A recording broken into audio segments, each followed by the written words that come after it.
Alright, welcome to episode 192 of Psycho's Platters, always powered by coffee, every time, all the time. So, what's Mighty Psycho wearing today? My Deep Purple 2005 tour shirt. And I know you're probably asking yourself, why, Mighty Psycho, are you got your 2005 tour shirt? Because we're going to do a classic album review of Deep Purple's Infinite. Yes, Deep Purple's Infinite. Now, I know some of you people out there are going, well, wait a minute, idiot Psycho. It's not brand new. You're kind of right, but it sort of almost is to me, because I only discovered this album was even existed a couple weeks ago. And it took me some time to actually find a copy. Lo and behold, I was able to get one. So here comes the research. Deep Purple's Infinite, which was released by Ear Music, is their 20th studio album. Came out April 7th of 2017. That's right, recorded in 2016. They ended up using studios in Nashville, Toronto, Canada, Stockholm, Sweden, Tel Aviv, Israel, and various other ones in the UK. 4 singles came off of this. There's 10 tracks altogether. Time for Bedlam, Hip Boots, All I Got Is You, One Night in Vegas, Get Me Out of Here, The Surprising, Johnny's Band, On Top of the World, Birds of Prey, and cover of the Doors' Roadhouse Blues is track 10. Also here, let me show you really quick before I get into the singles. This is a double disc set. One is a CD, the second is a DVD, which I'll tell you about in a little bit. This is the photo booklet, this is the front, this is the back. Kind of a neat little picture. The whole concept here, they ended up using a Coast Guard boat and in the ice there. I thought that was kind of interesting on that bit. But they look like, they're supposed to look like Arctic explorers, I guess.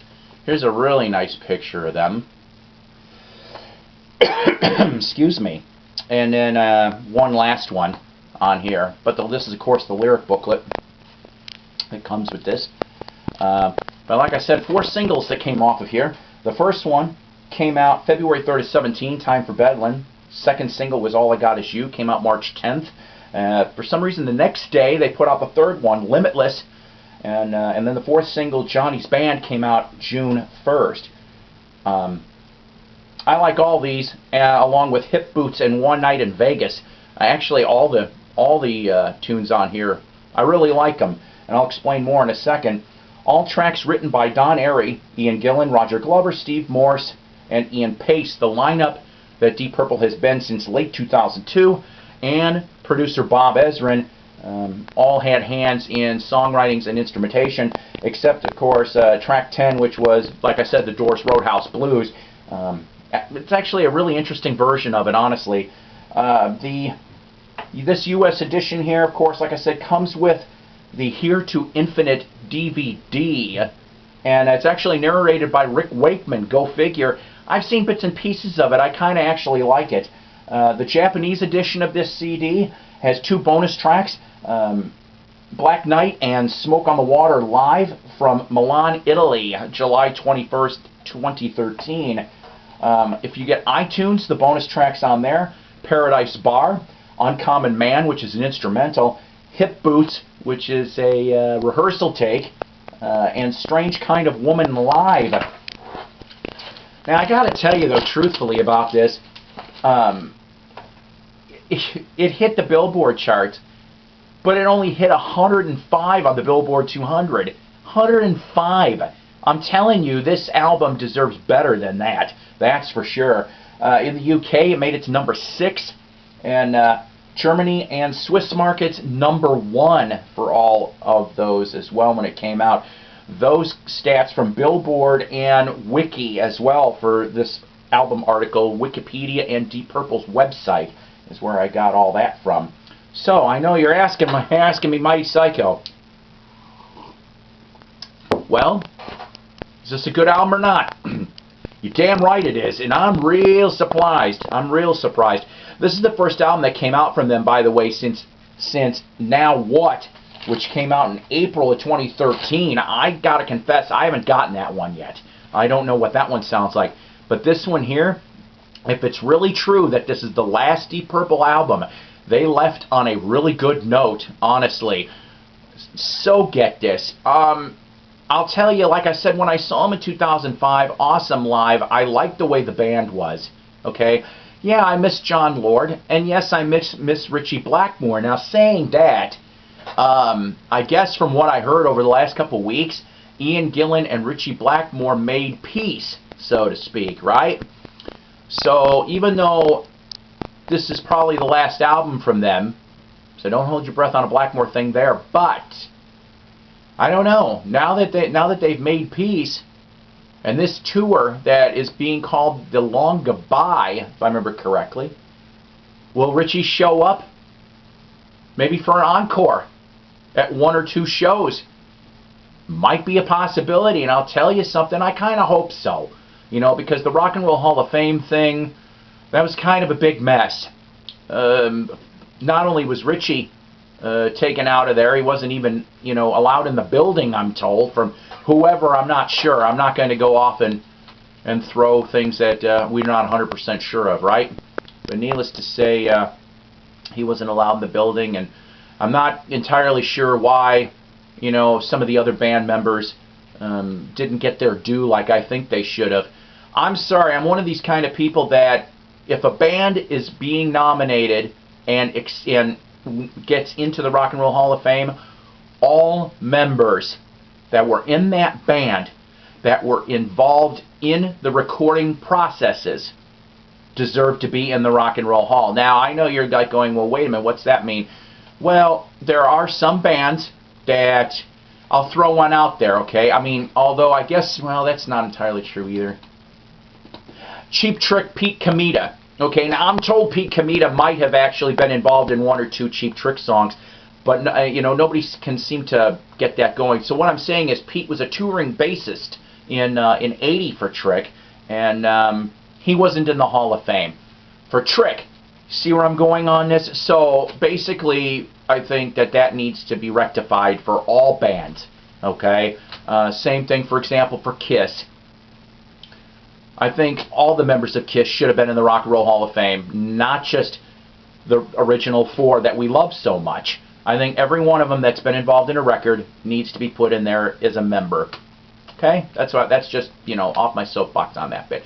Get this Deep Purple album. You will not go wrong on it. Now, I will tell you this. There's several different ways you could get this. The cheapest version I saw, deepdiscount.com. Again, I know I sound like a commercial. As of yesterday, $11.96 for the CD. Best Buy follows second with $13.99, which is where I got this from. I believe in going to brick and mortar stores if I can. Now, I've had some people go off and ask me for certain reviews. Is it on vinyl? Well, yeah, actually, this is on vinyl. But I'm led to believe that the regular vinyl edition, $29.98 at Target right now.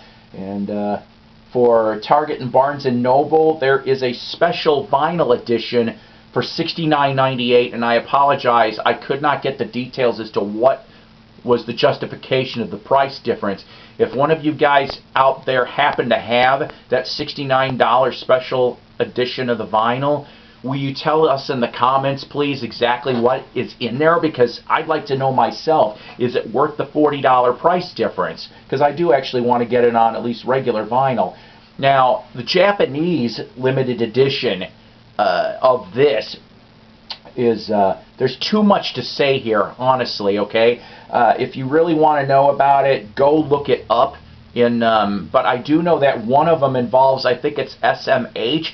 It's some type of new, I don't know what you want to call it, digital music type thing. You know, kind of like the old school DVDAs and stuff like that, but, you know, now in the 21st century. So if you're into that Japanese edition, go look in, research into that, please, because like I said, there's just way too much there on that. But like I said, get this thing. You will not go wrong. Do me a favor, will you? Go off and like and subscribe Psycho's Platters if you haven't yet, because you know, we're going to be doing more new music reviews and classic vinyl find episodes as well. And one's coming up for new music, Alice Cooper, and a new Elvis Presley 3 CD set. Also, will you do me another favor, and in the comments below, or if you're a Deep Purple fan, go up and tell me what your favorite album is from Deep Purple, or even your favorite song, or what is your favorite lineup? Because there's 7 different lineups since Deep Purple started in early 1968. And I know some people really love that Mach 2, you know, the Mach 2, that's what they call it, Mach 2. Your Machine Head lineup, right? Awesome lineup. But personally, I like all of them. I fell in love with Steve Morse's guitar playing for DP since the Perpendicular album in '96. There's a bunch of tunes I like off that. Vic the Mechanic, Loosen My Strings, things like that. I like all that stuff. So, like I said, in the comments below, mention that. And if you're not a Deep Purple fan, you know, tell me if you agree with the statement that I remember reading about. I can't remember where I read it from, but let's put it this way. Somebody declared that Deep Purple, Led Zeppelin, Black Sabbath, the unholy trinity of the origins of heavy metal. Do you think that's true? And if you do, good. If not, tell me why, and who do you think should be in that? I know there's, like I said, this is not my opinion. That was what was stated in a magazine recently. I can't remember where, but so yes. So until next time, take care. God bless and rock on with infinite possibilities. See what I did? Yeah. Have a good one.